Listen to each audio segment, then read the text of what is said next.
Welcome, folks, to our second Young Voices live debate, doing this virtually on civil.com, streaming on civil.com, on X, on our Civil channel, and on YouTube. We are going to have an excellent debate today about a very pertinent topic on the U.S.-Iran nuclear negotiations that are taking place under the second Trump administration. As we wait for our two debaters to get ready and for our opening statements to start, let me tell you a little bit about myself and about Young Voices Debates and our partnership with Civil.com. Young Voices Debate is an initiative that I started, starting with a desire to bring conversations and topics that seemed like they were missing from the dinner table of discussion in American politics and discourse, and bring them to the fore for conversations with experts, as you will see in a couple of minutes, on topics that matter to Americans all around the nation. And we partner with Civil.com, a streaming platform that specializes in encouraging exactly such debate and such discourse that is focused on the issues that matter to this country, but debates and conversations that happen in a harmonious and civil manner. So without further ado, let me start us off here and start adding to the stage our two debaters. Let me invite Dave and Behnam. Welcome both Dave and Behnam. Thank you again for agreeing to have this pertinent and pressing debate on an issue that matters to Americans across the nation.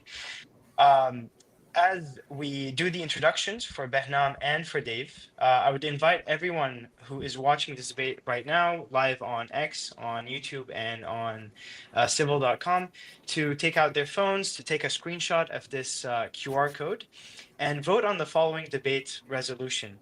If the Trump administration fails to achieve complete Iranian denuclearization, the United States government should pursue all necessary measures to effect regime change in Iran. So this is the debate that we are the debate resolution we are going to be discussing. And as I introduce the two debaters, let me just introduce the process moving forward. An Oxford-style debate, we will start with a vote, as you are doing right now. You're scanning the QR code and giving us your opinion, where you stand on this matter, whether you agree, you disagree, or are uncertain about your position on this specific topic. And then we'll have 10 minutes of opening statements from both Behnam and Dave. After that, we have 5 minutes of rebuttal from both debaters, and then we have 40 minutes of questions and answers. And finally, once the questions and answers segment is concluded, we will have 5-minute closing statements from both debaters. And then once that is done, we will do another round of voting, and we will see who is able to sway more votes to their side. So while I introduce the debaters, please make sure you are taking a screenshot of this QR code, or if you're watching on your TV or on your laptop, take your phone and make your voice heard for this debate. Make sure you do that now. Behnam Ben Taleblu is the Senior Director of the Foundation for Defense of Democracy's Iran program, where he oversees the breadth and depth of the FDD's work on Iran, in addition to serving as a senior fellow specializing in Iranian security and political issues.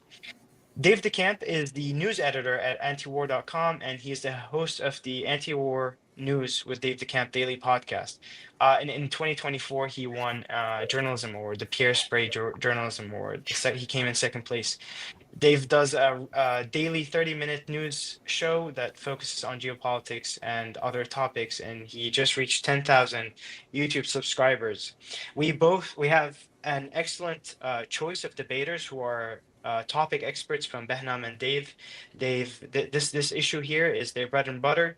So we hope to bring to you a very enlightening and informing debate. So without further ado, now we assume most people have voted. Behnam, we would like to introduce you to the stage so you can start with your 10-minute opening statement. Please take it away, Behnam. Greetings, listeners.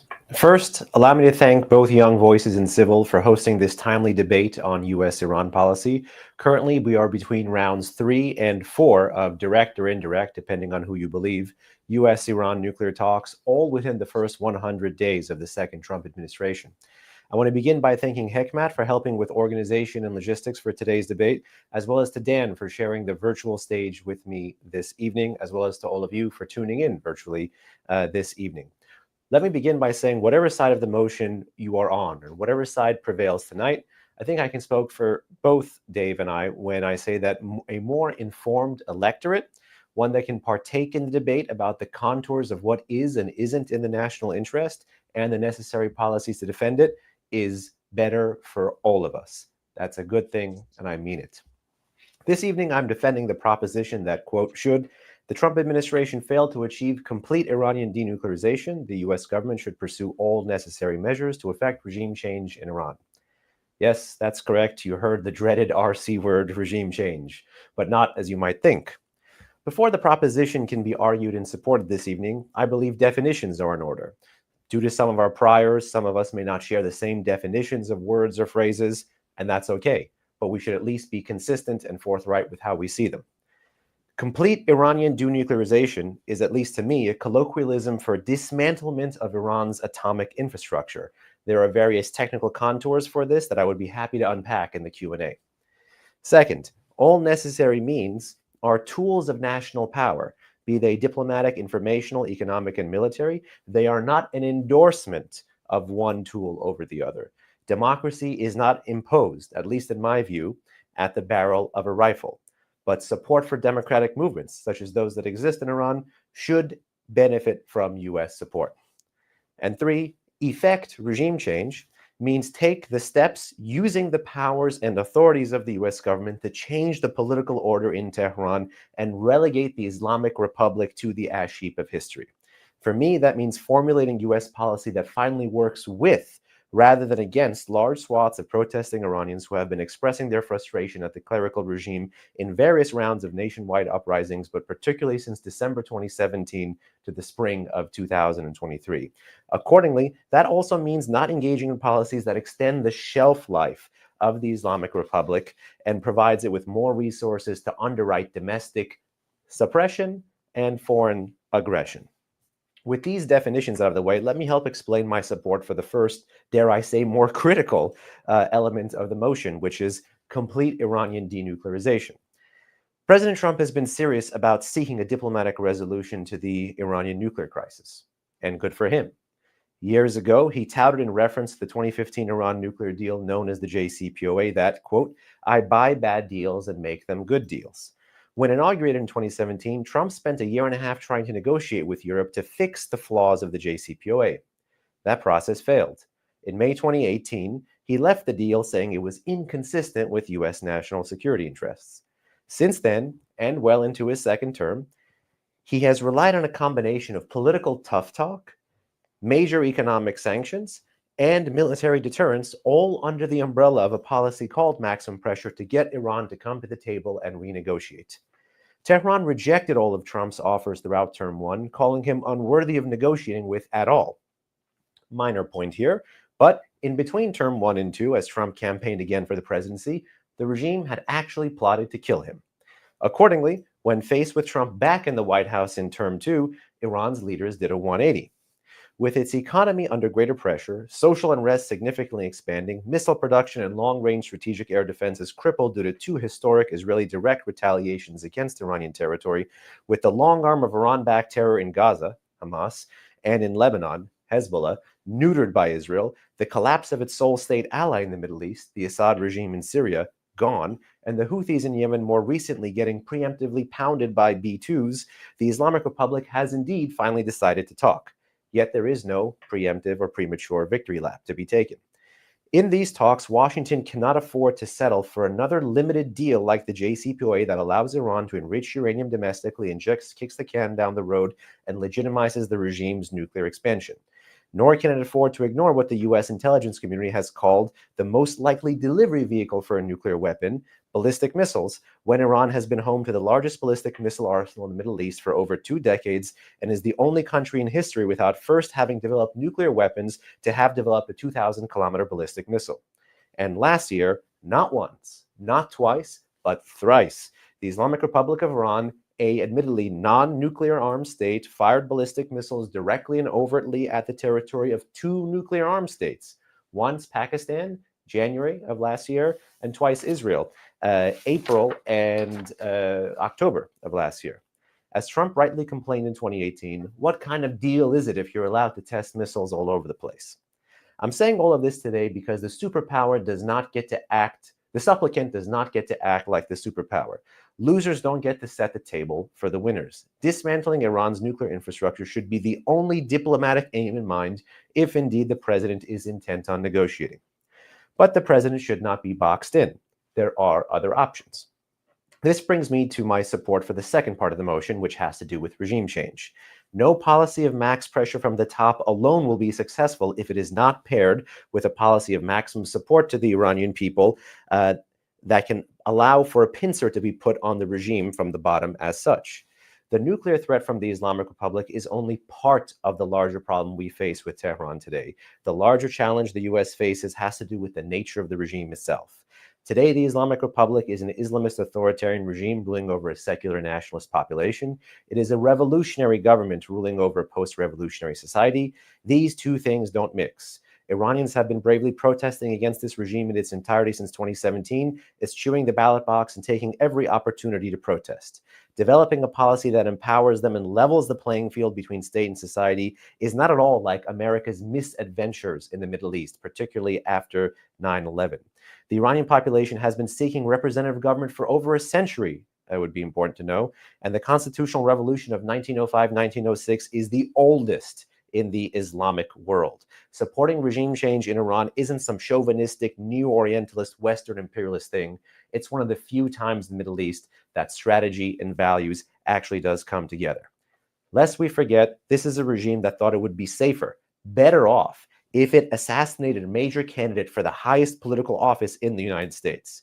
This is a regime that has taken the risk with respect to ballistic missiles I previously outlined without first having developed a nuclear weapon. Imagine if it did. This is a regime that has been calling America the Great Satan since 1979 and birthed its animosity and enmity with Washington through an act of international hostage-taking, an act that it continues with various other Western capital countries to this day. Every single threat that we have let fester from this regime has continued to get worse, not better, over time. And look at those threats. Drones, ballistic missiles, threats to energy security, nuclear program. Do you know when those threats came from? Those were threats with their origins in the 1980-1988 Iran-Iraq War, the first decade of the Islamic Revolution in Iran. Whether you have counterproliferation at the top of your foreign policy priorities, things like the Saudi model now, the Saudis seeking enrichment because in the past the US had granted enrichment to the Iranians, or whether you have great power competition at the top of your mind now because you see the connection between Russia, China, North Korea, and Iran, it is critical to get Iran right. No doubt, no US president has been campaigning on, let alone winning votes for, doing more in the Middle East, not less.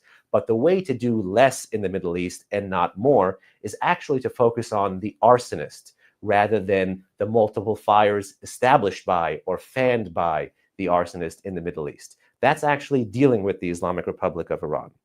A vigorous defense of the US national interest is now needed more than ever, given these rising other powers that threaten Washington's interests around the globe. There is no straight line, I can tell you, from appeasing the Ayatollahs and being able to counter the Chinese Communist Party. In the Middle East, the ordering principle to get out and focus on those broader threats actually has to begin with preventing the world's foremost state sponsor of terrorism from attaining the world's most dangerous weapons. And by understanding that that technical challenge is nested into a larger political challenge, can we begin to more holistically address it? Thank you for your time, attention, and hopefully your votes.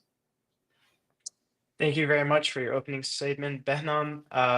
Dave, go ahead and start yours. I will mute you to make sure. All right, go ahead, Dave. You have 10 minutes.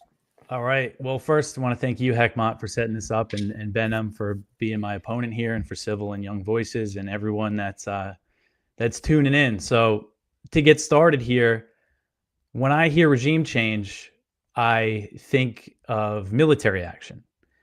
And we have seen a lot of hawks in the U.S., Iran hawks, have this attitude that the U.S. and Israel could potentially bomb Iranian nuclear facilities, and that'll be that. That'll be the denuclearization. So a lot of my argument is focused on that. And as we're discussing this today in 2025, it's more than almost 24 years since 9/11, 22 years since the invasion of Iraq, and the American people are still living with the consequences of these disastrous wars in the Middle East, which continue to this day. The U.S. is still waging war across the region. And we've seen the lies and the promises of quick and easy wars and liberations that ended up costing millions of lives and trillions of dollars. And we've seen Afghanistan, Iraq, Libya, Syria, endless interventions that have left the countries in ruins and made Americans no safer. And the American public knows this, and they have no appetite for another major war in the Middle East. To look at the resolution that we're debating tonight, if the Trump administration fails to achieve complete Iranian denuclearization, the U.S. government should pursue all necessary measures to effect regime change in Iran. Not only do I believe the U.S. should not pursue regime change if it fails to denuclearize Iran, I do not think the U.S. should be even attempting to denuclearize Iran, because Iran has the right to a civilian nuclear program, and demanding its elimination will essentially ensure that diplomacy fails. This is not an issue that Iran is willing to compromise on, especially a country that has to deal with all these economic sanctions. They want as much energy independence as they can have. And another reason why I do not think the U.S. should pursue Iranian denuclearization is the fact that Iran does not have a nuclear weapons program. And according to U.S. intelligence community's 2025 threat assessment, there's no evidence they're trying to build a nuclear weapon. There's no evidence the Ayatollah has reversed his fatwa on the development of weapons of mass destruction. And Iran's nuclear program remains a civilian nuclear program. And this has been the consensus of the U.S. intelligence community since the early 2000s. So what we have seen is that Iran has increased its nuclear activity in recent years and is clearly using its nuclear program and enrichment levels and the threat of a nuclear weapon as leverage. But history has shown us that pressure, sabotage, and sanctions have only led to an increase in those activities that the hawks now point at as evidence that Iran is racing toward a bomb.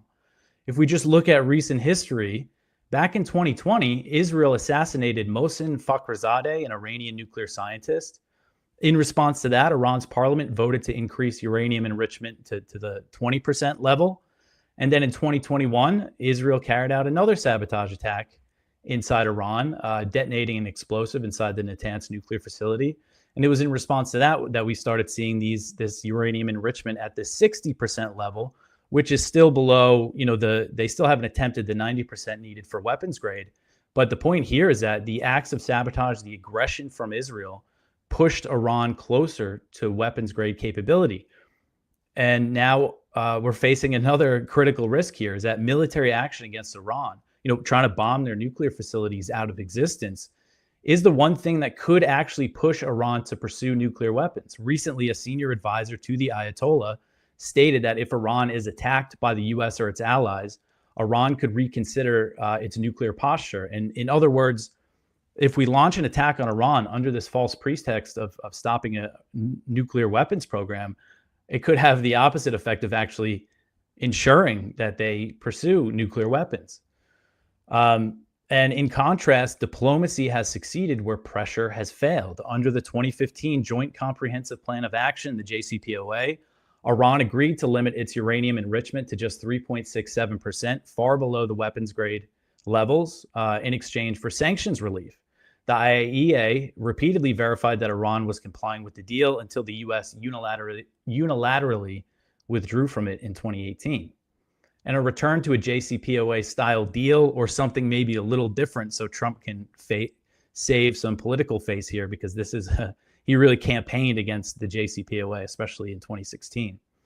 But a return to a deal like that would be a win-win for the U.S. and Iran. It would get verifiable limits on Iran's nuclear program, make it subject to the most stringent nuclear inspections in the world. And the people of Iran would receive much needed sanctions relief. And the alternative, military action, would be absolutely catastrophic.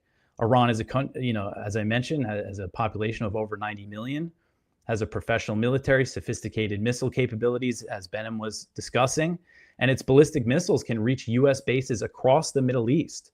So this idea that the U.S. can launch some limited attack and it wouldn't create a major war is not true. If Iran retaliates, which they would have to retaliate if the U.S. dropped 30,000-pound bunker-busting bombs on its nuclear facilities, they could hit American bases hard. There could be hundreds, if not thousands, of American casualties. And then where do we go from there? And so if regime change is the goal, a few airstrikes, a few bombings is not going to achieve it. It would either require a full-scale invasion or years of proxy warfare and bloodshed. And we have to ask, who would replace the current government?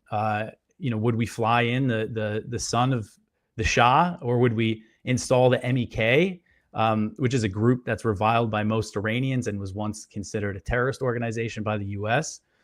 And the strategy of sanctions and supporting civil groups on the ground. You just look at the history, that hasn't worked, of U.S. sanctions campaigns. So there's no credible alternative to replace the Islamic government. And trying to engineer a new government would almost certainly plunge Iran into chaos if the U.S. really tries to do this. And moreover, there is just no political will among the American people for a full-scale invasion. And the U.S. military would not be willing to do that either. So, some examples here of where regime change has led. I'm sure most people are very aware of all of these failures. In Afghanistan, the U.S. replaced the Taliban with the Taliban. In Iraq, the removal of Saddam Hussein led to the rise of ISIS and increased in Iranian influence in the country, which was a pretty easy thing to predict. In Libya, regime change turned the country into a failed state plagued by extremism and human trafficking. In Syria, U.S. efforts to weaken Assad empowered jihadist groups linked to al-Qaeda, who eventually took over the country. And regime change, it just doesn't bring stability. You're looking at the history of U.S. regime change efforts in this region. It brings chaos. And the other question is, why do we need to be so hostile toward Iran? Iran does not pose a threat to the United States. It has never attacked American soil and does not have weapons capable of doing so. The reality is that U.S. hostility toward Iran is driven by the interest of Israel, which views Iran as its main adversary in the region. We know now that Israel's pushing for a joint U.S.-Israel attack on Iran, where the U.S. would do most of the heavy lifting. And the U.S. has built up its military forces in the region, including by placing additional air defense capabilities in Israel. This is absolutely contrary to the America First foreign policy that Trump's base wants to see. And always missing from this conversation is the fact that Israel has a secret nuclear weapons program. Israel, that's not subject to any IAEA inspections, that the U.S. does not even officially recognize exists. So it's just always missing from the conversation. And then we will hear claims tonight about these alleged Iranian assassination plots against Trump, which I think if you look at the specific instances, the evidence looks pretty shaky that Iran was really trying to kill Trump. There was 2 assassination attempts against him, and neither was traced to Iran. And Trump does not seem to be acting like someone who thinks Iran is trying to kill him. And as we're discussing this issue, we're living through yet another disastrous U.S. intervention in the Middle East. The U.S. bombing campaign against the Houthis in Yemen, constant U.S. airstrikes for over a month have killed many civilians and have completely failed to deter the Houthis, who are known for their resilience. There is also a simple diplomatic solution to the situation in Yemen, which is a ceasefire in Gaza. Attempting a regime change in Iran will be much more difficult than the U.S. is currently trying to do in Yemen. And the choice before us is clear. The U.S. can pursue diplomacy, reach an agreement that limits nuclear risks and reduces the chances of another catastrophic war. Or it can pursue escalation, sanctions, sabotage, bombings, and another endless conflict that will cost countless lives and leave the world even less secure. The American people do not want another Iraq or Afghanistan. And we cannot bomb our way to peace, and we cannot sanction our way to democracy. If we care about people's lives, global stability, and basic morality, then we must reject the path of regime change in Iran. The path forward is diplomacy and peace. Thank you. That's it. Thank you very much, Dave, for your 10-minute opening statement. At this point, Behnam, take it away. You have 5 minutes for your rebuttal. Pardon? Behnam, you have 5 minutes for your rebuttal now. Please take it away. Great. Thank you very much. Thank you, Dave. I actually did fear very much that this would happen, which is why a little bit of behind the scenes right now for you, ladies and gentlemen. I saw the initial flyer for our lovely debate this evening, and it had said initially in question mark, war with Iran, or in a questioning tone, war with Iran. I am not in the business of, nor do I promote, nor do I think right now war with Iran is a wise thing. In fact, if we had to take a screenshot of something that Dave rightly flagged, which was the Israeli desire to have President Trump, I think by May or mid-May or the end of May, based on that New York Times report, engage in preemptive military strikes against the Islamic Republic's nuclear facilities. I think the president was right to wave it off then. I think certainly if you are in the business of either promoting regime change or supporting, empowering the Iranian people, as I am talking about today, by marrying maximum pressure with maximum support, that would be an impediment. Particularly would be an impediment for a president who is not looking to get into another Middle Eastern war. And the reason I had flagged the poster for Hekmat and required or kindly requested that it be changed to the poster that you all saw today when you logged in and when you voted is because I don't think a war is helpful. That's why I spent quite a bit of time at the front end of my commentary today to make sure that there is nothing that ought to be construed that there is a way to bomb your way to democracy. I think I had the line in there that it does not come at the barrel of a rifle. So there we actually agree. It would be a shame to circumscribe a really important debate about U.S. interests, which I think can be had here tonight in the Middle East when it comes to other areas, about the judiciousness when it comes to the use of force, to trying to have me see this as Behnam supporting militarized action against the Islamic Republic of Iran for the purpose of democracy. I explicitly said, and I want to re-up that, the Iraq model, the Afghanistan model, the bring someone who has no social base model, the use of military force to fly someone in is, I would say, totally inconsistent, not only with what the American people want and the American people have been consistently voting for, but is also inconsistent with that critical thing that I think allows us to marry strategy and values in an otherwise very tough area in the world, to marry our strategy and marry our values, which is the way the Iranian people have been protesting. Look, no doubt the Iranian people do not want a war that has looked like Iraq or Afghanistan on their border either. And I, for one, as a first-generation American of Iranian ancestry, don't believe the U.S. should be in the business of charity when it comes to their foreign policy. I very much like that Henry Kissinger quote, foreign policy is not about missionary work, or foreign policy is not missionary work. This is not missionary activity. This is being able to walk and chew gum at the same time and realize that one of the things that we do suffer from is the way that the regime in Tehran defines its interests, not national interests, but regime interests, which is why as the population moved away from reform, that you saw in 1999, reform-minded protests, 2009, reform-minded protests. From 2009 onward, you had about a decade of labor strikes, the overpromise and the underdelivery of that nuclear deal that you mentioned, Dave, the failure of reform, that basically brought about slogans like, not Gaza, not Lebanon, my life for Iran. Believe it or not, that country is going through an Iran-first moment as well, in terms of a population that is nationalist, that wants a much more limited foreign policy. There is a way to actually do that at a cost rate that is significantly cheaper than an F-35.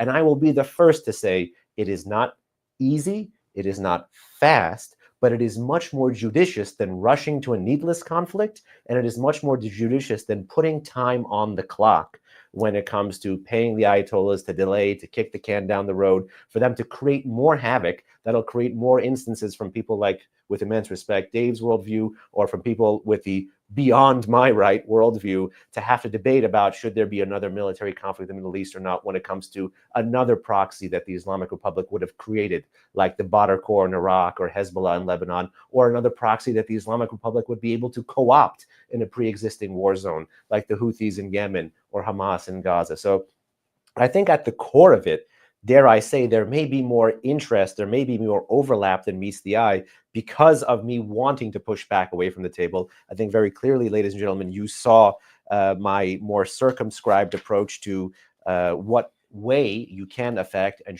ought to affect regime change in Iran. And simply bombing your way to it, in my view, is not it. That doesn't mean that I don't think a conflict is coming, because the Islamic Republic of Iran has been putting its money where its mouth is when it says death to America. Now, it's been putting its money where its mouth is with respect to another country as well when it says death to Israel. Dave rightly mentioned Israel's nuclear program. There's a great book on that. I think Avner Cohen called Israel and the Bomb, or Israel's Atomic Program. I forget the name, but no doubt Israel has an atomic enterprise. No doubt they have atomic weapons. That is not motivating Iran's nuclear quest. Iran just pushing away from the table, looking at their country across two regimes, roughly 70 years, has been interested in developing civil nuclear capability and using that civil nuclear capability as a hedge to potentially get a nuclear weapon. They have not been impacted that much, actually, by the Israelis. The Iranians resurrected the late Shah's nuclear program, which, according to a special intelligence estimate from 1974, actually had status considerations. And one of the foreign countries impacting the regime's status considerations was India's nuclear efforts at that point in the Cold War. So we need to keep our eyes on the prize here. We need to keep the definition of the national interest narrow. No one is talking about a war. We are talking about being able to marry our strategy and our values, walk and chew gum at the same time. Thank you, Behnam. Dave, you have 5-minute rebuttal plus a little bit more because sorry about that. No worries. Behnam went slightly over. Okay. Go ahead, take it away, Dave. Yeah, I definitely want to. When we get to the questions, I want to ask you more about your methods for regime change. But to respond to some of the things you said in the opening, sanctions, and the U.S. has a long history of trying to use sanctions essentially for regime change. The idea is you sanction a country, you wreck the economy, you get the people to rise up. But if you look at the history, I mean, you look at Cuba, a country that's been under a decades-long U.S. embargo. The same government is still there. And only the people have suffered. Obviously, North Korea has been under, global sanctions for decades and decades. And we see this time and time again with Russia. I mean, the U.S., not that they were trying to affect regime change in Russia, but sanctions haven't achieved any sort of goals for the U.S. in Ukraine. Russia was prepared for it.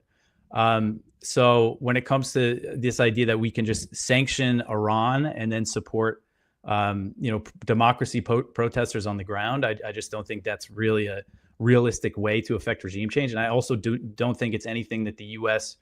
should be involved in. I don't think we should interfere with the internal situation in Iran at all. One reason why is because the Islamic government, it's a big part of their identity, this revolutionary identity that they have when they chant death to America. And with these sanctions that the U.S. puts on them, they can always point to those as the reason for all the economic and hardships that people are facing. They can point to the opposition and say, oh, they're all foreign funded.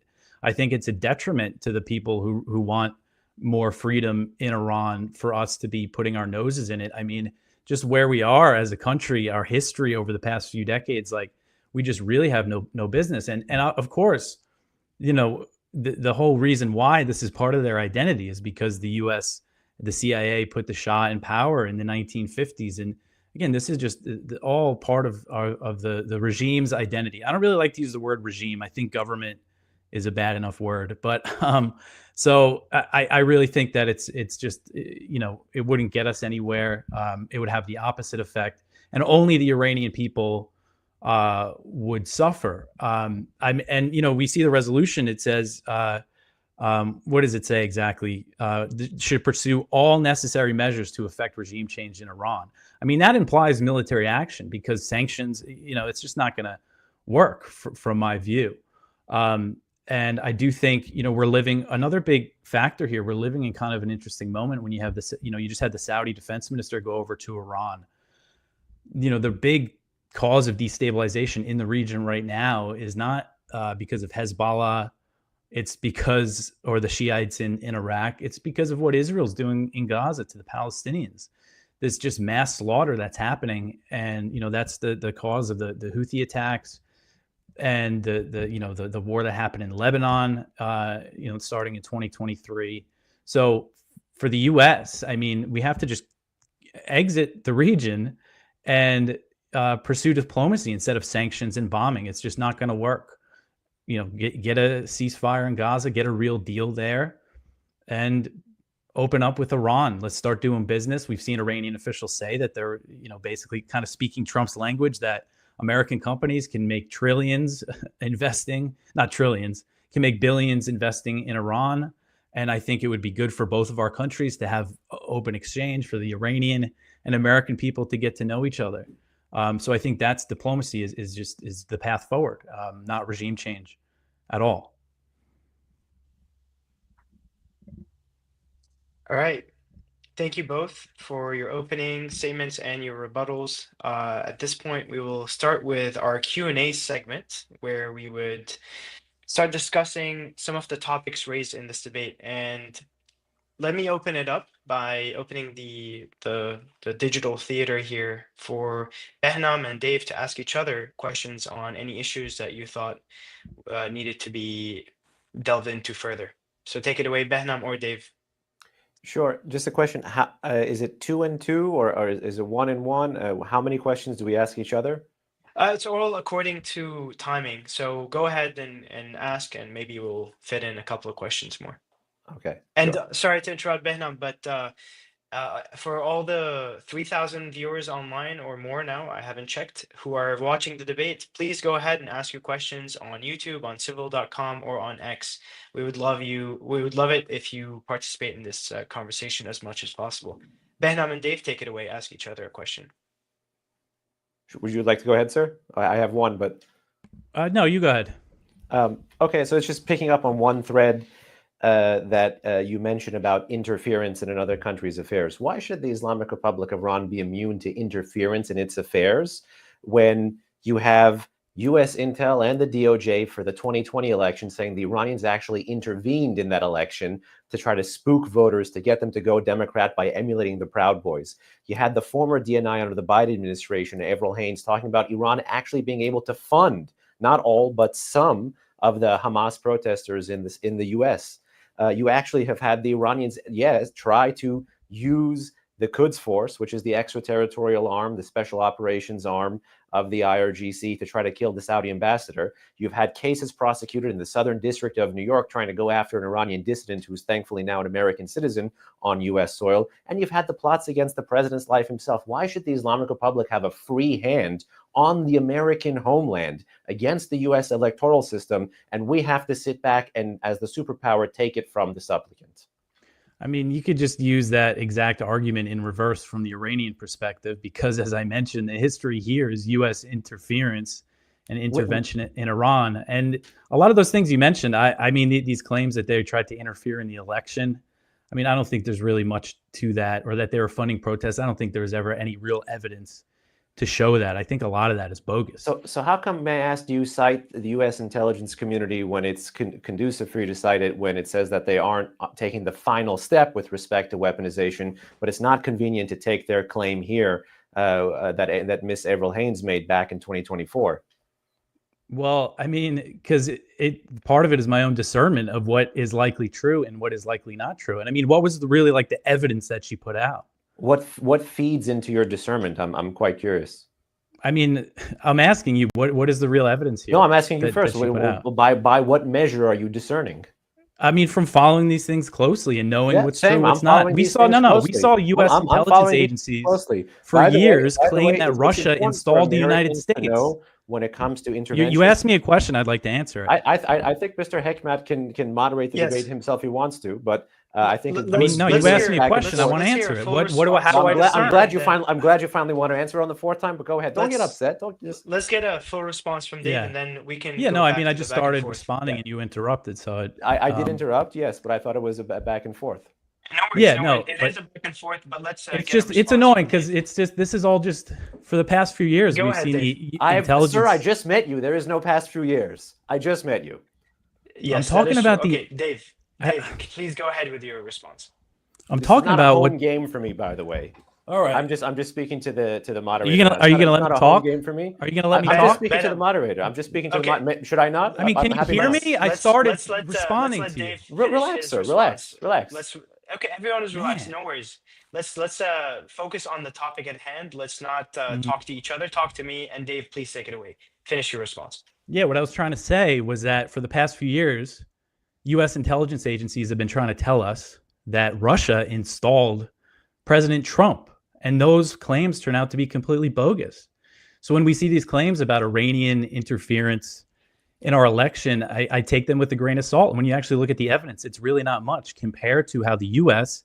interferes in other countries. And you asked, why should Iran be immune to U.S. interference. Well, that's my view on foreign policy. I don't think we should be interfering in any other country's affairs.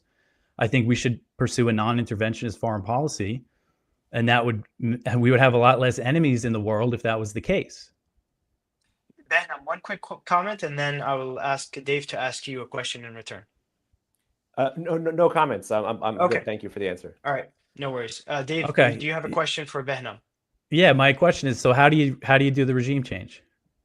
Well, first off, had I not seen what I've been seeing in Iran on the ground since 2017, I would not be in the business of even wanting to debate the proposition, because I think it would be unfair for American policy to have to force something that doesn't exist already. Had Iran not had the 100-year history of trying to seek representative government, I would not be trying to foist a model of government inconsistent with the group's values or worldview or belief set onto them. So had I not seen those two things, one, constitutional revolution to present, so the past 100-ish years of Iranian history, and two, under the Islamic Republic, the evolving pattern of protest away from reform. We remember the 1999 protests, Tehran University. We remember the 2009 protests triggered by the Green Movement, the stealing of the election, round two, Ahmadinejad versus Mousavi, former prime minister. Had that pattern continued, had Iran, despite being not a democracy, still had eerily high, I think more than even US electoral turnout, had the population chosen to still go through the ballot box, I would not give myself the right, as someone born and raised in the States, to try to put the cart before the horse to say that the government should be changed. You've seen the Iranian people consistently settle for the least bad option in every single electoral contest. You've seen those electoral contests strained over time. But then there was that period of time from 2009 to 2017 where there was that rupture. And then from that point on, 2017 to present, you've had massive nationwide anti-regime protests triggered by economic crises, political crisis, economic crisis, environmental crisis, social crisis, even religious matters. The hijab issue, for example, the Women Life Freedom Movement, 150 different cities, towns, and villages. So this is not at all the Tehran urban elite with jeans cooler than you and I, or jeans cooler than mine. I'm sure you have good jeans. The moral of the story is I am okay talking about this issue because I'm taking my cues from the street and seeing if those moral cues from the street could create something that would be a positive for US national security. Because I too got into this looking at the gross oversteps and the accidents and the hangovers and the murder and the mayhem that was Iraq and Afghanistan. And that's the last thing I think as an American, but also as an Iranian American, that I think should be brought in.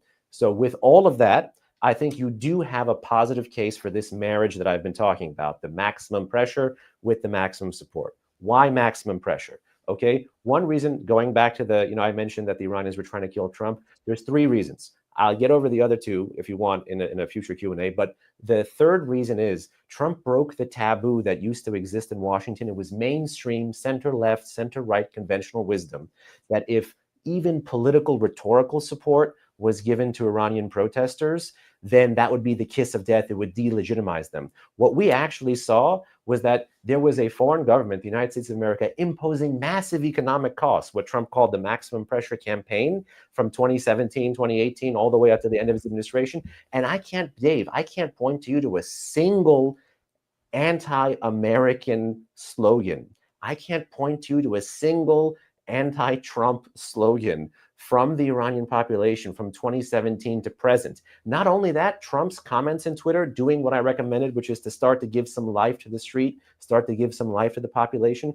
I think in late 2019 or early 2020, based on that next round of boom and bust protests, Trump's tweet in Persian or whatever, in X, I think it was Twitter then, not X, was the most seen tweet in Persian Twitter history. This stuff is not coming in a vacuum.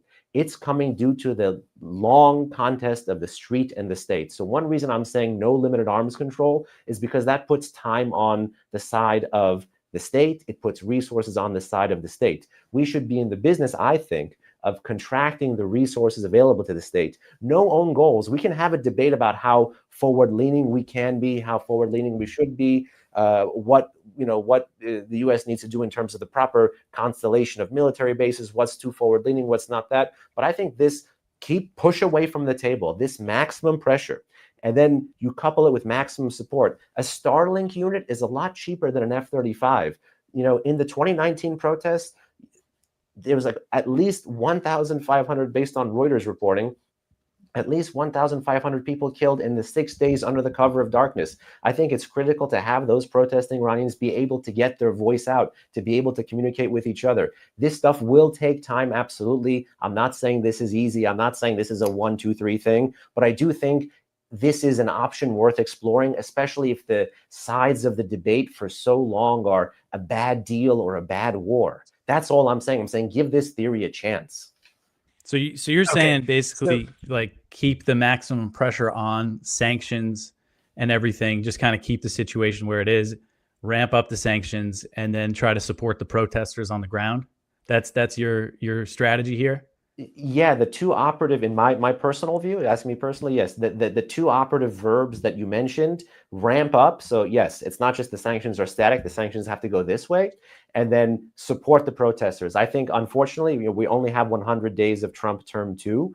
It is a far cry from, even in terms of the rhetoric Trump espoused in term 1 when it came to supporting the Iranian people. I think one recent missed opportunity, for example, for this marriage, this rhetoric with this very impressive economic reality, was the Nowruz address. The president gave a very short, the White House press website just had like a very short 1 or 2 paragraphs, whereas I think President Obama used the bully pulpit with video much more effectively to deliver a political message. I think it was a mistake then. He was delivering a political message to the regime.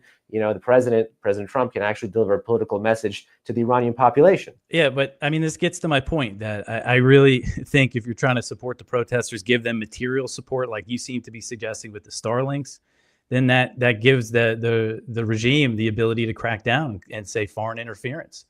And, you said that from 2017 to 2020, no Iranians said anything bad about Trump. I mean, I've heard from plenty of Iranians talking about the dire economic situation because of the maximum pressure. I don't think we should be pursuing a policy that includes tightening the economic noose on the Iranian people because you think the government should change. I think that's just an interventionist policy that's just completely misguided. Okay. Do I respond to that, or do I? Yes, quick response, and then I'll go in with my question. Oh, so I'll try to keep it quick. Yes. Yeah. Thank you. With respect to, I think I'll skip the Starlink. There is a good parallel for Starlink, which is the history of satellites in Iran. That wasn't foreign intervention. That was domestic demand. People wanted access to satellite stations. That was not the Iranian government's own satellite. The supply was so cheap and demand was so high. We've gotten to the point inside Iran, if you look, where the government confiscates satellites and sells back satellites. So let's turn the regime's crazy kleptocratic behavior against itself and at least allow the dividend of being able to have the Iranian people communicate with one another. So I think these are low-cost things that if the U.S. actually devotes time for, rather than weird projects that other developmental organizations or other elements of the U.S. intelligence community devote time for, that I think would really throw us far off the mark with respect to what is and isn't in the national interest. And let me just say, with respect to those protests, it's not me that's putting it there. I have actually spent time closely monitoring protest slogans. There's no doubt that when you squeeze the economy— I don't mean protests. I'm not talking about I mean just Iranian people in general. Yeah, I'm talking about Iranian people. They haven't gotten a single chance to voice what they want. So you have to look at protests because it's not a democratic government. That's why we use the word regime. Regime is pejorative. So we should just never trust anything like an Iranian says to the media? No, I'm an Iranian. Why would I say that? I mean, inside Iran. No, why would I say that? I have friends who are inside Iran. That's what you seem why to would be I say that? Suggesting, because I'm saying that I've heard. Okay, I'm just saying I've heard from Iranians government of the Islamic saying that Republic of the Iran economic sanctions are hurting them, regular, ordinary Iranians. And this is what UN experts have said. I'm telling you the massive wave of protests that we have seen from 2017 to present, which is 2017 to 2018, one round. Yeah, no, I get your point. I know your point. I'm saying that Iranians are hurting because of this policy, and I think that's a good reason not to do it. It's quite cute that you think Iranians are hurting because you're not looking to actually develop a policy that empowers. I think you think it's quite cute that Iranians are hurting. Real quick. Let me jump in real quick. I think it's cute. You're infantilizing. I'm again. All right. You're infantilizing with respect. You're infantilizing and instrumentalizing, and you're ignoring everything. Infantilizing them because I don't want my government to use their economic power to hurt their economy. moderator's prerogative and take over this discussion so it doesn't escape us and keep it productive. So, Behnam, to Dave's point, uh, renowned researchers or known academics in this country, like Narges Bajorli and Ali Nasser, for example, wrote for Johns Hopkins a PhD dissertation that turned into a book on that describes the sanctions, how sanctions work specifically in Iran. And those are Iranians, Iranian Americans that do speak to the adverse effects that the maximum pressure campaign has taken on the Iranian people inside Iran. And that I see as a negative consequence of this maximum pressure.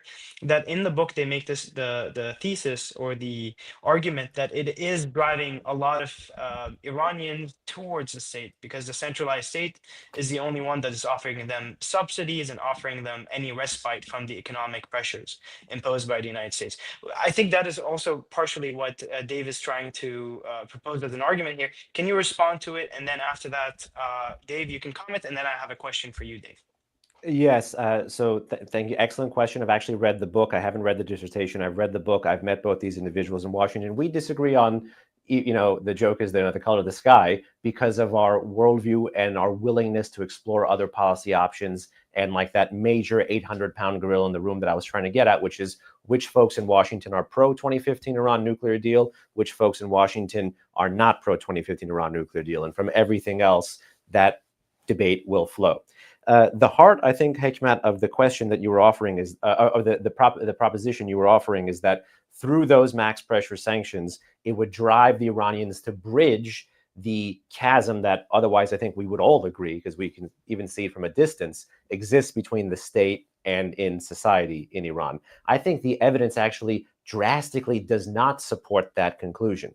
The reason I'm saying that is because when you have the rise in those anti-regime protests, again, once the sentiment or the zeitgeist moves from pro-reform towards trying to seek the street as a pathway to overthrow the state, once you get that shift, not only do you not get that shift to move back at the height of maximum pressure, but you can correlate that with diminishing voter turnout. So the measures that we would have that allow you to actually see, for example, that Iranians are bridging the gap between state and society, or that the regime is embracing the narrative, I simply don't see that. You don't see that in the protest chants. You don't see that in the dispositions of Iranians on social media.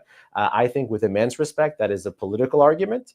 And I have measures to prove my point. I'm sure they have measures to prove their point. But I don't see any evidence that actually this drove Iranians to embrace the state, particularly because when you look at the evolving pattern, you don't even have to take it from someone like me. You could take it from someone who is an international lawyer who probably disagrees with me also on the color of the sky, but had a great piece in, I think, January 2018 in Politico. Gisu Nia, she's a kick-ass human rights person.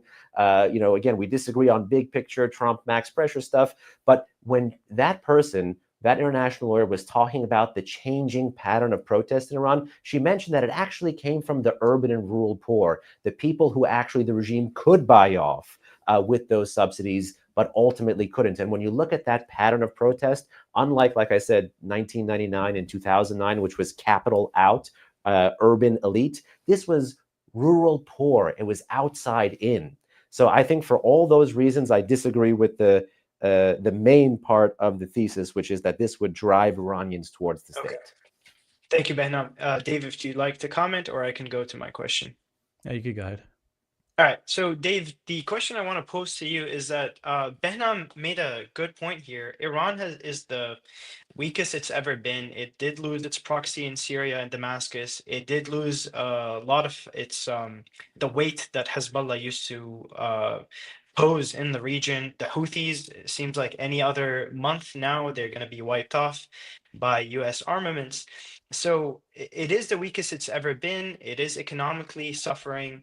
Now with these negotiations, something that Behnam usually points to is that Riyal is now resurging. It's appreciating to the dollar because of the prospect of these negotiations. So why should we not use the leverage, the leverage that we have right now in this very weakened position that Iran is in, to put the maximum pressure to make sure that they don't even have a civilian nuclear program, to make sure that they don't even have that as an option, or else we offer the other options of regime change? Yeah, I mean, again, I think it's just not in the U.S. interest. I think, if anything, this shows that Iran is not this big threat that a lot of people try to portray them as a threat to the United States. One thing I would disagree with in your question is that the Houthis, I mean, they survived under 7 years of a brutal war, and they keep downing U.S. drones, and they almost just hit an aircraft carrier the other day. It looks like, it was very foolish to think that the U.S. could bomb that problem away. So that's one group that still remains a very serious problem for Israel in the region, as it's doing what it's doing in Gaza. But I mean, I think all these things, like the Iranian currency doing well, I think these are good things. I think the U.S. and Iran should engage in trade. I don't think we should try to knock them down if they're on their back foot. I think it could just be have disastrous results. And this idea, I mean, we just hear this all the time, about these different countries, like just a little more sanctions, more pressure, and then we end up with countries like Cuba, like North Korea, under these economic sanctions for so long. And again, the government, they can thrive in these conditions, especially when it comes to Iran now, and this over reliance on sanctions. One thing that happened under Biden, I mean, for the most part, he kept sanctions on Iran. He added sanctions to Iran. Iran found markets in Asia, Chinese companies that aren't afraid of U.S. sanctions. And this is a consequence of the over-sanctioning. We're creating kind of this alternative economic system where Iran and China and Russia can really increase economic ties. And as I think time goes on with the current regime in power, if we continue the maximum pressure, they could adapt that the economic relief wouldn't even really matter so much. I mean, I think that would take like very, very long time, but where they would be willing to make concessions on their nuclear program for the U.S. But right now, I just think the U.S. and all the issues that we have going on at home, our spending and everything that's been happening, it's just not in our interest to try to change the government in Iran at all. And we can simply just have a good try to work on relations with them. And again, I would just take away a lot of the juice of the Islamic Revolution, if we did that. Behnam, would you like to comment on the same question? I'd like to comment if there's time, but not on the question, but just on something Dave mentioned about the economic interdependence being an option. Go ahead. But please keep it brief because we have a lot of questions. Actually. Okay, sorry. But do cut me off if I go long. I apologize. Will do. Thank you. Okay. The reason I wanted to comment on the economic theory is, after the JCPOA was agreed to in the summer of 2015, it was Iran's supreme leader himself who I think just a few months after came out to backstop the agreement by saying, this doesn't mean trade with America. He was trying to tamp that proposition down. What I fear is actually happening here is that Iran's negotiating team is trying to play up President Trump's deal-making instruments and, with immense respect, try to rope-a-dope the president of the United States of America. That's not something we should be applauding. That's not something we should be happy about. The Islamic Republic is not looking to get American investment in.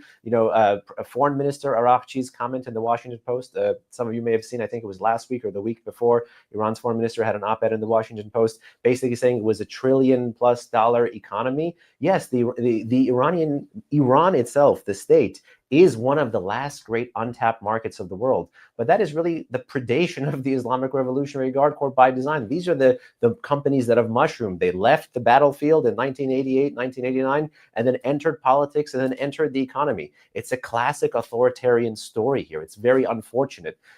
When you go back in the U.S.-Iran history, America was the country that warned Iran about neighboring Iraq, getting ready, Saddam Hussein's Iraq at that time in 1979, 1980, getting ready to invade Iran. The government, because of that ideological shield, wasn't willing to listen. And now, because of that ideological shield, still shuns America, still shuns this kind of investment, still shuns this kind of interdependence. You don't have to take it from me. You don't have to take it from Dave. Just do a thought experiment.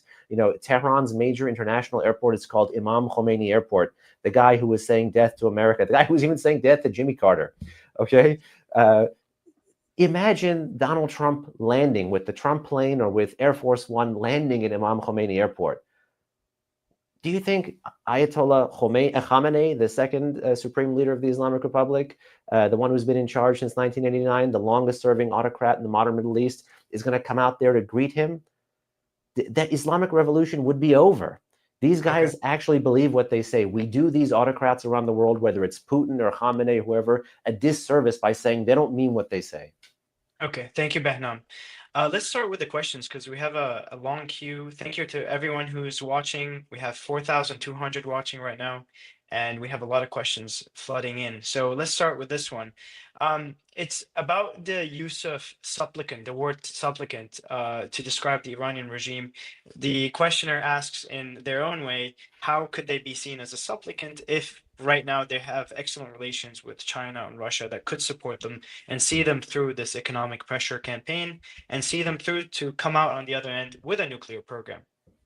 Well, it is to actually look at how they are doing relative to their previous position that makes them look like a supplicant. You know, the qualm we have with the bilateral US-Iran negotiations, when you look at today, when you look at the past, because the regime was under sanctions each time it engaged, 2012, 2013 to 2015, and then 2025 ongoing. It enters with a weak hand. It enters because the economy is weak. That's why we say the supplicant. It is seeking something, right? In 2012, 2013 to 2015, it was seeking sanctions relief. Now it's allegedly seeking sanctions relief. That's at least what they say. I have a couple other theories as to why the regime is engaging in 2025 when it did not engage at all throughout all of Trump's first term. There's a good debate there. I think it's more political than economic. But supplicant because they say they want something. They seek something. And they aren't necessarily in the position to get it because the person, for lack of a better word, with all the cards is the other side. But the reason I use this word to kind of hype the situation, to ring the alarm bell, is precisely because if you look at history, even when they enter with a weak hand, they've left with a strong hand. So it's something that actually goes on in the negotiations that allows the weaker party to jujitsu the stronger party and get us, the liberal democratic West, but particularly here in the United States of America, so invested in a process, so invested in the concept of a deal that any deal becomes the end goal, not a deal that has a ZOPA or a zone of possible agreement. Okay, Dave, would you like to comment on the same question? No, I think that's a good point, you know, about, like I mentioned, the potential for China and Russia really to help Iran. Okay. So another question here from Jude Russo via Civil. Why is a civilian nuclear program in Iran verboten, but we are actively sponsoring a civilian nuclear program in Saudi Arabia, the silent partner in 9/11 attacks on the United States? And if I can add a little point so we can engage in the topic at hand to both of you. There was some disagreement between Steve Witkoff and Marco Rubio pertaining to the degree of enrichment that would be allowed and whether it would only be the deal would only allow for enriched uranium to be imported into Iran, or whether the centrifuges themselves in Iran would be allowed to operate to run a civilian nuclear program. Could you comment on that, both of you, and address Jude's question through via Civil? Thank you, Jude. Absolutely, I have a view, but Dave, don't let me go monopolize the time. You go first, sir. Yeah, it's an interesting question. You know, we see this deal about the U.S. potentially helping the Saudis develop a civilian nuclear program. And of course, it has echoes of the U.S. helping Iran do the same thing at one time. And, you know, the Saudis, again, as I mentioned earlier, it is interesting. And I think this is something that's really on Trump's side to make a deal, is the fact that the Saudis, the Gulf Arab countries, seem to be on the side of diplomacy here.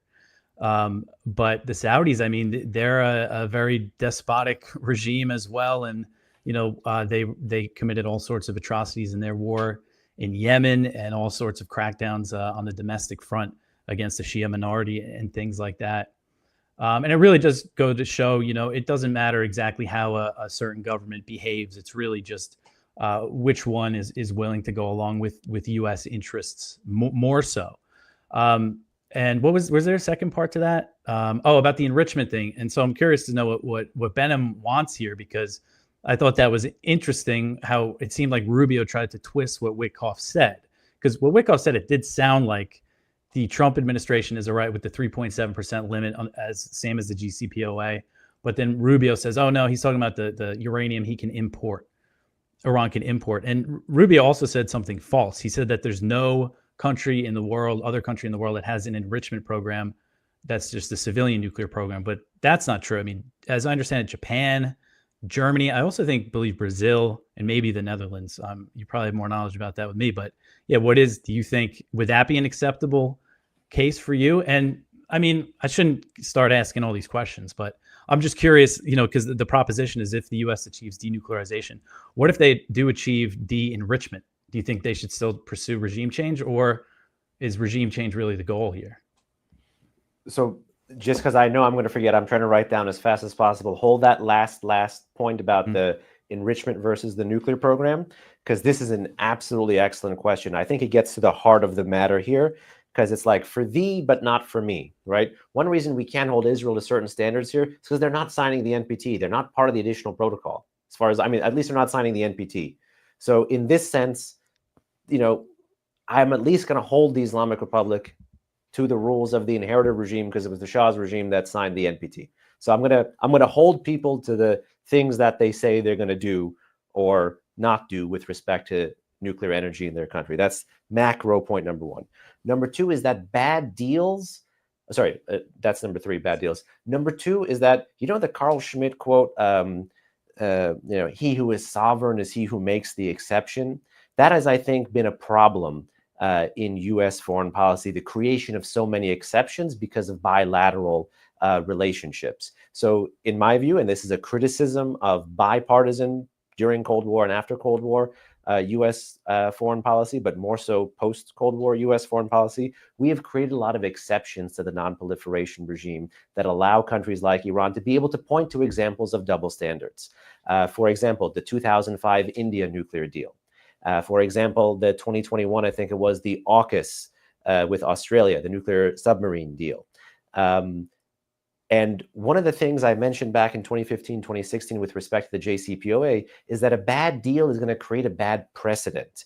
I'm worried about the status of South Korea's nuclear program because they don't have the gold standard. They have what's, technically called the silver standard, where they don't forswear domestic enrichment permanently. It's not like the UAE, for example. The UAE still has a carve-out where if there's a different deal, perhaps they can negotiate a different agreement, but it's not going to be a 1, 2, 3 agreement. Similarly, but less so, Vietnam. Similarly, but less so, Japan, particularly if we're leaving not just the Middle East, but leaving all of these theaters of competition. So bad deals create bad precedents. And it actually was during the height of Iran responding to max pressure, and then Iran later on, the nuclear escalation, that Crown Prince MBS in Saudi Arabia was saying, if Iran gets a nuclear weapon, I'm going to get a nuclear weapon too. I think at least once or twice he said, I think the first time was in 2018. I think the second time was later. But naturally, yes, this is a point of major concern. And to me, that brings me back to at least trying to fight for zero enrichment in Iran. That was really the heart, the original sin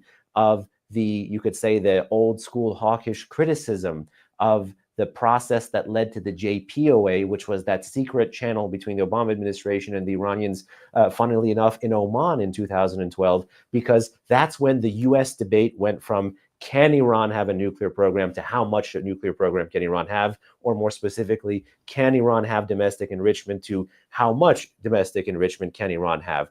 I think with respect to the intentions of this regime, with respect to the nuclear obfuscation of this regime, the failed European and international diplomacy from 2002 to 2006 with this regime, the fact that these guys since April 2006 have not stopped enriching uranium for a single day, doesn't matter what grade, but have not stopped enriching uranium for a single day on their own soil, points to larger, more problematic aspirations. And if one is willing to junk everything I just said about bad nuclear precedents and the US defense of the NPT needing to be better, if you only see this thing through the lens of the region and you see needing to give Saudi Arabia some kind of domestic enrichment because of, I don't know, like an Abraham Accords 2.0, I think it would be great if Saudi Arabia and Israel normalize relations. I'm all for members that are the status quo members of the pro-US members of the status quo order in the Middle East getting together. But I don't think we need to sacrifice our non-proliferation standards for it. I don't think enrichment, domestic uranium enrichment in Saudi Arabia is either a cost-effective idea for them or an economic or a strategically useful thing for us. Therefore, I don't think we should grant it. And I think the worst of all worlds is to create a bad precedent with your adversary that would force your ally to say, hey, how come he can get it, but I can't get it? Okay. Thank you, Behnam. Dave, do you have a comment? Do you want to follow up on this, or should we go I into just another thought question? it was an interesting comment about, so because Iran is a signatory to the NPT, you're going to hold them to that standard, or Israel's not. So I guess you could just go along with ignoring their nuclear weapons program. I mean, and another thing with the JCPOA, I mean, I think the NPT is the ultimate thing. You know, the purpose of the JCPOA is basically trust building, build a relationship, and then we could go into the NPT, and Iran could be subject to those regular IAEA inspections under that, and we can have trust that they're not going to build a nuclear weapon based on that. And I think that's pretty good.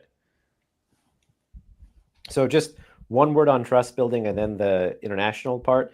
You know, don't take it from me. Iran's foreign minister back in 2017, the Behnam, one who, sorry to yes, yes, sorry. interject, but as you comment on that and you respond, take that this question as well, because it's Oh, somewhat related. Stephen Murray asks via civil, what about Israel's nuclear sites in Dimona? They have never been inspected by the IAEA, similar to the point that they've just made. If you can address both points, Behnam, please. so I am absolutely agnostic about Israel's nuclear program, nuclear sites in Dimona, reprocessing nuclear reactors, how much of their grid. You can take that up with someone whose job is solely functional non-proliferation. I see non-proliferation through the Iran lens. I have the privilege of being senior director of the Iran program here. There are people who look at it this way. Again, that Avner Cohen book is actually a very fair, judicious history of how Israel actually procured its nuclear program, particularly against the backdrop of the Cold War. I would recommend that for folks. I am neither expert enough in their nuclear history to be able to comment beyond that, nor do I think from a U.S. national interest standpoint, do I have much of a qualm with it, given the way that most U.S. presidents pre and post-Cold War have much of a qualm with it, because they're not, in that sense, lying about it in the way that the Islamic Republic was lying about it. And then I was supposed to answer something at the end of Dave's question. This was just the Israel point. I missed that. Dave, do you want to remind him Yes, of sorry. Now I think the enrichment question. I think Behnam. Oh, if it's about enrichment. Yes, yes. Yeah, I think my question was, if you get Iran to stop enriching, is that enough? But would you still want to pursue regime change? You know, would you still say, okay, let's still do maximum pressure if they reach a deal, or are you just against the deal at all? So I think there's two ways. There's what I want and there's what U.S. policy is versus realistic it could be. I think I'm not going to scoop the president. I'm not going to get in front of the president. I think the president has been remarkably clear he wants a deal. And if he's going to be pursuing a deal, I think this dismantlement framework is the best way to go about it. If Iran actually, under the dismantlement framework, forgoes domestic enrichment, there is an end point. There is a way in which you could actually bring back debates about civil nuclear energy. The way I think you can do that is, first of all, by not having any stockpile of enriched uranium, not having any fissile material on Iranian soil, having destroyed all the production capacity. So the centrifuges, the machines that actually spin the uranium, and you have, forgive me, you have the provision that actually governs something that is nuclear that is not governed by the JCPOA, which is the Bushehr light water reactor. It's a small light water reactor in Iran's southwest. It actually was created by the Iranians and the Germans late in the Shah's time. Saddam Hussein bombed it during the Iran-Iraq War. Ultimately, the Russians joined it bailed it out in the 1990s. It's an endless money pit. And you know, from an economic perspective, it doesn't make sense for the regime to be enriching uranium. I understand they don't trust the world. I understand they have this revolutionary ideology. But if we're taking this solely from the business perspective here, it's not worth it for them. Today, Iran's electric grid, depending on how charitable you want to be, just because we're kind of short of time here, I'd like you to just answer this question. Which is if Iran agrees to not enrich uranium, great. Would you say then the president should take that deal, but he should not take his foot off the gas when it comes to supporting the Iranian people, or not take his foot off the gas. Yeah, and not take his foot off the gas when it comes to going after Iranian terror networks or money laundering or cyber activity. But you say sanctions should stay in place? No, if you're doing a nuclear deal and it's only a nuclear deal, and you manage to get what we want, the dismantlement framework, into the nuclear deal, then yeah, you remove what is, I don't believe there is such a thing, but President Obama termed 4 pieces of legislation nuclear-only sanctions. We actually have a monograph about this. Came out March 7th at FDD, co-authored with Andrea Stricker, Ord Kitchery. Go read it. I think the folks will really benefit from it. But you still think that the overall goal should be regime change? I think so Even long if as there's there's a an deal. Islamic Republic, there will be threats to U.S. national security interests. The most urgent one of them is, of course, the nuclear threat. So yes, you have to find a way to address that. I think the best way to address that is to nest it into the counter-regime problem. Now, hopefully through max pressure, you do get a Okay, but I mean, dismantlement the deal. question, You I'm should just trying take to it. You get should, you to yes, you should take it, answer the but you should question. not take your foot off the gas when countering the regime. So Okay. regime change is still the goal. Yeah, in the long run, yes. So long as the Okay, Islamic Republic right. behaves Yeah, like that's the what I was Islamic trying to. Republic for the past 46 years, you Mhm. still need to counter it. Otherwise, why let the adversary land body blows and you not respond? Okay. So now that we clarified this point, another quick question here for Dave. Polar via civil. Given Iran's documented support for militant proxies across the Middle East, its repeated violations of international nuclear inspections, and recent shift towards alliances with Russia, China, wouldn't easing sanctions, reducing pressure, just empower Tehran's aggressive regional ambitions? To Dave, please. No, I don't think so. I mean, when we talk about their support for proxies across the region, as I mentioned, with the Saudis and everything, the Sunni Arab states, I think there's a chance here for them, to have better relations. And I really think the key to everything right now, as I mentioned, is the situation in Gaza, this horrific daily slaughter that we see. Everybody talks about Iran supporting these proxies across the region. Well, the U.S., if not for U.S. military support, Israel would not be able to be doing what it's doing in Gaza, what it's doing in southern Lebanon, what it's doing in southern Syria, what it's doing in the West Bank. So the U.S. certainly doesn't have like the moral high ground over Iran when it comes to supporting armed groups in the region, when we've been funding this horrific war and all these airstrikes in Yemen now. And the Saudis, going back to supporting the Saudi war in Yemen, and helping, Ahmad al-Shara, the former leader of al-Qaeda in Syria, take over the country, with the sanctions campaign and the U.S. occupation of eastern Syria and everything. So I think a lot of Iran's activities are a response to that and Israeli aggression in the region.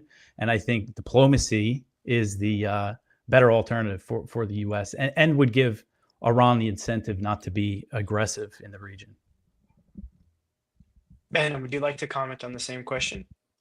No real main comment there. Just I would say, even post-diplomacy, like in the JCPOA period, we didn't see Iran take its foot off the gas. The proxy threat, 2015 to 2017, that's when things really heated up with respect to Syria, for example. So we were also on the same side with them against ISIS at the same time. The U.S. did, you're right, the U.S. did provide air cover to Iran-backed Shia militias multiple times in Iraq.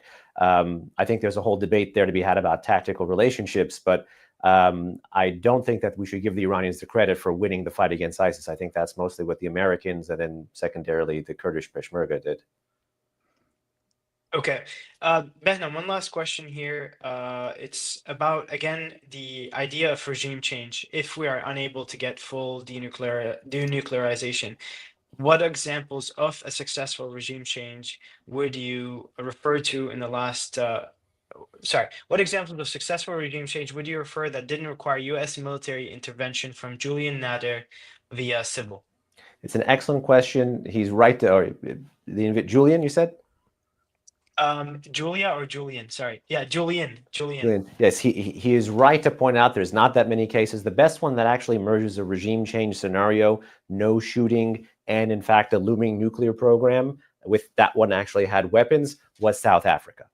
That's the best one, where you get to check the box on all three. There are examples in history of more friendly countries, Taiwan back in the day, foregoing this pathway. There is some not so great examples that are very popular in our discourse today, like what Prime Minister Netanyahu has mentioned with respect to the Libya model, for example. There's Ukraine, which for a while was a good model. But I would say this, the US government should not be in the business of keeping the Islamic Republic of Iran around. That's something you can let the revolutionary leaders and the Islamic Revolutionary Guard Corps and the clerics in Tehran worry about. That should not be the prerogative of the US. So with respect to Mr. Julian's question, the South Africa model is a good model. Dave, could you just comment on that briefly, and then we have to conclude the Q&A segment so we can go into the closing statements. Please go ahead, Dave. Yeah, just one thing to kind of piggyback off what you said about Israel, Netanyahu, and Libya. he keeps going on about this Libya model, which obviously that has implications with what happened to Gaddafi. And it gets into kind of the reality of the situation that if there's not some kind of deal here, if there's not diplomacy between the U.S. and Iran, if the U.S. doesn't ease the pressure and just keeps backing Israel the way it is, then, you know, war seems inevitable.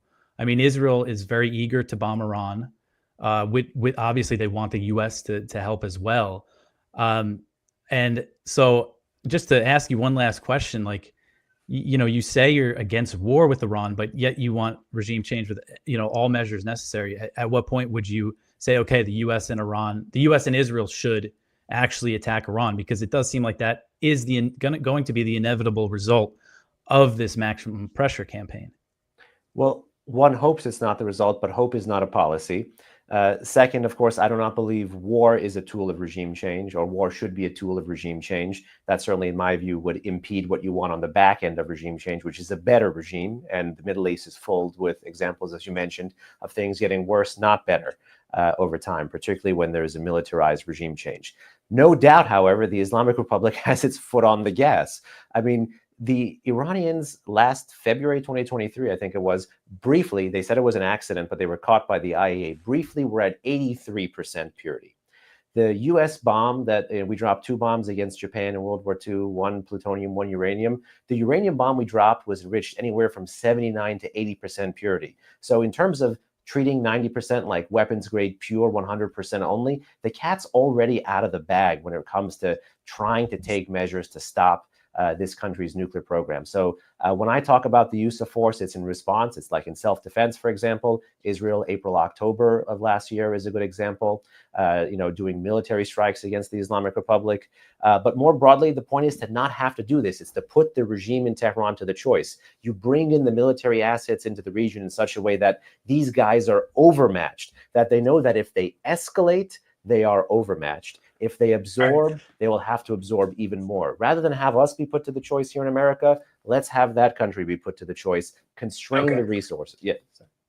Thank you both. We have to cut it off here and go into the closing statements. If you can, Behnam, you're closing first. You have 5 minutes. If you can address the last couple of questions that we have here in your closing statements, you and Sure. Dave, both of you.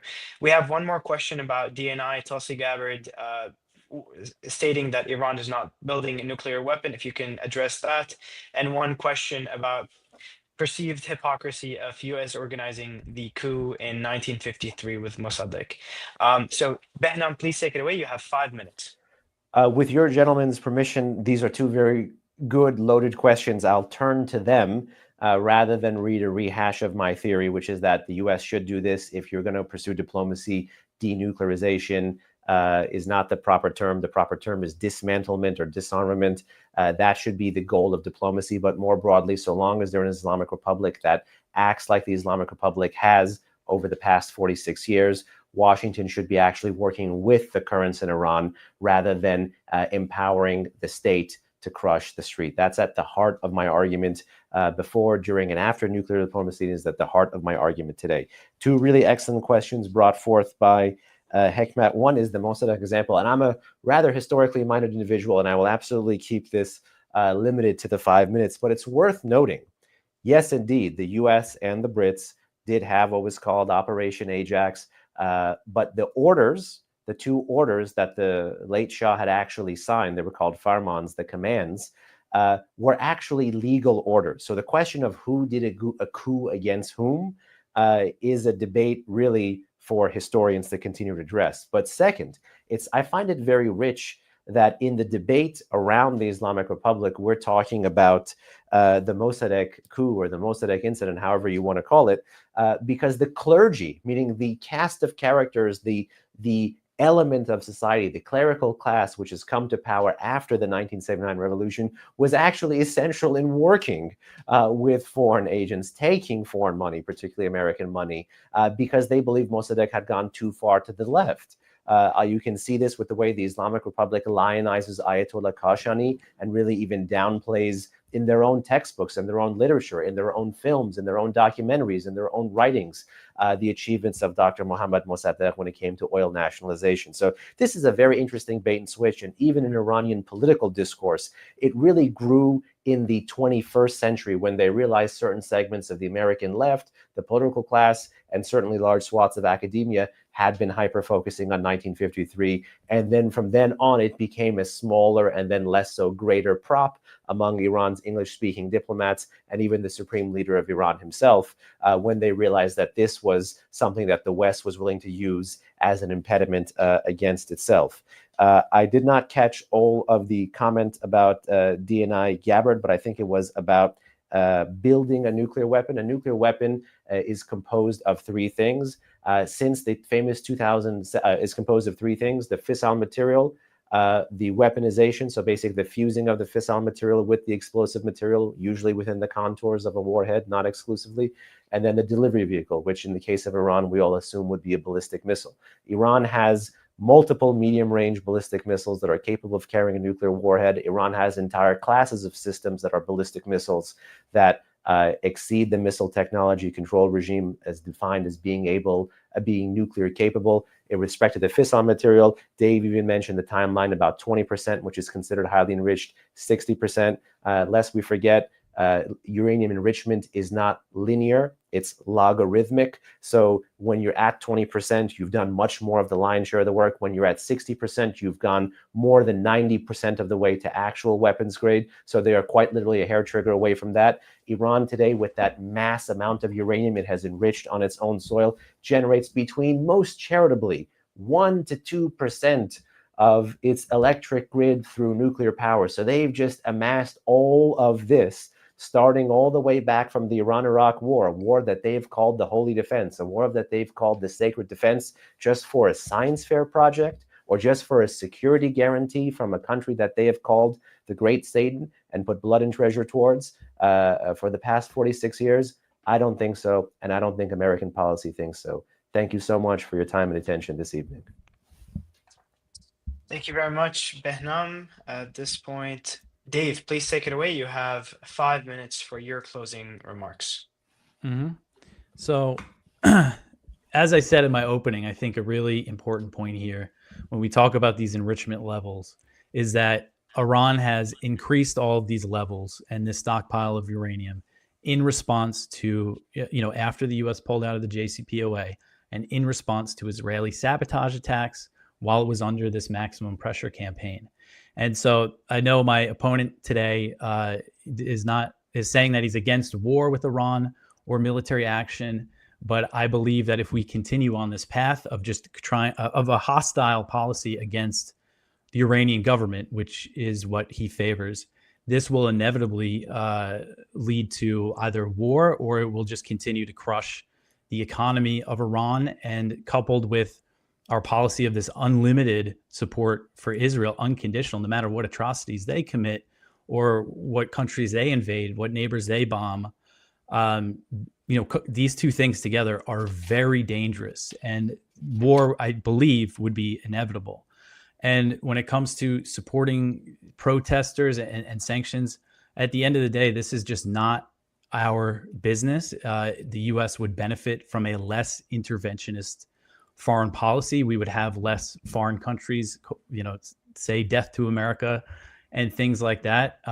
Americans have their own troubles here, the economic situation, whatever your domestic situation is, we have our own things to worry about. And our history in the region over the past few decades is reason enough just not to pursue this. We need a completely different way that we approach the Middle East and Iran. And I believe that way is through diplomacy, lifting sanctions, and extricating ourselves from wars in the region, whether that's our own wars, like in Yemen. We still have troops in Iraq and Syria. We're bombing, launching airstrikes in Somalia, get ourselves out of those wars, and also get ourselves out of Israel's wars and stop giving them this unconditional support to do whatever they want, because that is the root, really, of all the conflicts in the region at the moment. So a diplomacy, easing sanctions, and just a different approach is what the U.S. needs to do. Or if we continue down these two paths, war is inevitable, and many people, innocent people, will lose their lives. All right. Thank you, folks, for this excellent and engaging debate. At this point, I'm going to put out sorry, that is the wrong cue. Yes, this is the right one. The post-debate, please ignore this typo. This is the post-debate vote for the concluding thoughts that were just made. Take them into consideration. And once again, we ask everyone who's watching, we have 6,200 people online. Thank you all for tuning in on civil.com, on X, on Twitter, and on YouTube. Take a screenshot of this QR code if you're watching on your phone, and then go to the app on your phone and click on the QR code. Or if you're watching on your computer or TV, just with your phone, you can scan this QR code and you can give us your post-debate response to this, to the arguments that you heard today. Please do so now if you can. As we do so, as you scan this QR code and you go through, I wanted to thank both debaters, Dave and Behnam. You did an excellent job in really diving into the weeds of such a complicated and pertinent issue in American politics today. And yes, it was a little fraught at points, but I think you both did an excellent job in keeping it civil, which is what we like to do with these debate series that we've started in the past year. So in the future, we have debates coming up every other month. So every other month, we do a debate virtually, like the one you're watching now. And every other month, we do a debate in New York City, in Midtown Manhattan. Our last debate, if you'd like to watch it on civil.com, it was about the war in Ukraine and the Trump approach to the negotiations between Russia and Ukraine. We had journalist Eli Lake from the Free Press and journalist Aaron Mate from the Gray Zone debate. And we ended up having a fully standing room only venue for that debate. So we're excited to bring other more pressing topics in the future. All right, let's see how we're doing on the votes. We seem to have a lot of them. Excellent, excellent. I will stall a little bit longer to give people one last chance to vote if they haven't done so. As I do that, please, I invite everyone to check out civil.com. Civil.com is a site we're hosting this debate on. If you're watching on Civil, you already know how awesome of a platform it is. They have excellent content that hopes to engage Americans in topics that are not necessarily discussed, and to do so in a civil and engaging manner. So I really recommend it. It's a free service. It's a free streaming platform and has a wealth of options for entertaining debates and content that I highly recommend. All right, with this, the stalling comes to an end and we go to the final results. All right, thank you for holding with us, folks. Here we go. So for the pre-debate vote, we had 7 who agreed, 18 who disagreed, and 15 who were undecided on the motion, which states,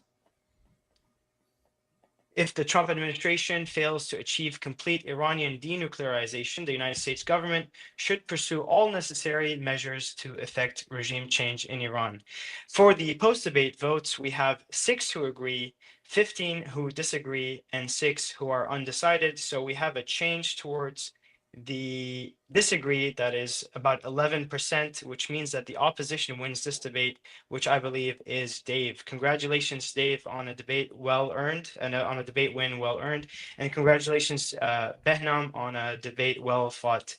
Thank you very much, both of you. Again, you have exemplified the type of debates that we like to have here. And thank you all once more for everyone who tuned in today. This was an excellent debate, and we hope to bring many more for you in the future.